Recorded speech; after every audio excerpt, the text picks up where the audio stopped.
मी स्वाती शिंदे। आपण पाहत आहात ग्राम सीमा यूट्यूब न्यूज चॅनल।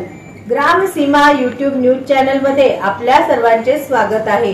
ग्राम सीमा यूट्यूब न्यूज चॅनलला लाईक करा, शेअर करा, सबस्क्राइब करा।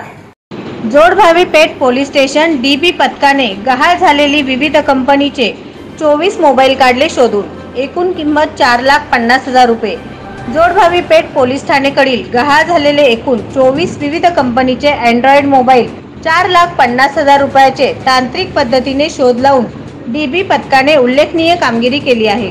जोडभावी पेठ पोलीस ठाणे सोलापूर शहर येथे मोबाईल गहाळ झाल्याबाबत तक्रारी वाढल्याने दाखल झालेल्या गहाळ मोबाईलचा शोध घेण्याबाबत वरिष्ठ पोलीस निरीक्षक सुहास चव्हाण यांनी गुन्हे प्रकटीकरण पथकास आदेशित केल्याने डीबी पथकाचे प्रमुख सोमनाथ पडसळकर यांच्या मार्गदर्शनाखाली police head constable 1685 Khajappa परसप्पा आरेनवरू Jodbhavi पेठ पोलीस ठाणे यांच्याकडे सदरचे काम सोपविण्यात आले होते।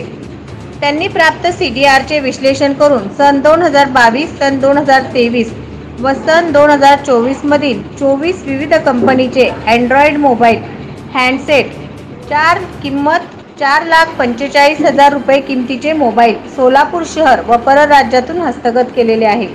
सदरची कामगिरी ही माननीय पोलीस आयुक्त एम राजकुमार, पोलीस उपायुक्त सोलापूर परिमंडळ विजय कबाडे, सहाय्यक पोलीस आयुक्त विभाग 1 अशोक तोरडमल, वरिष्ठ पोलीस निरीक्षक सुहास चव्हाण, पोलीस निरीक्षक शबनम शेख गुन्हे यांच्या मार्गदर्शनाखाली जोडभावी पेठ पोलीस स्टेशन गुन्हे प्रकटीकरण पथकाचे प्रमुख सहाय्यक पोलीस निरीक्षक Padsalkar, police head constable 1685 Khajappa Arenavaru, police head constable 1076 Shrikant Pawar, सायबरच्या नेमणुकीस असलेले police head constable 601 Prakash Gaikwad यांनी पार पाडले आहे।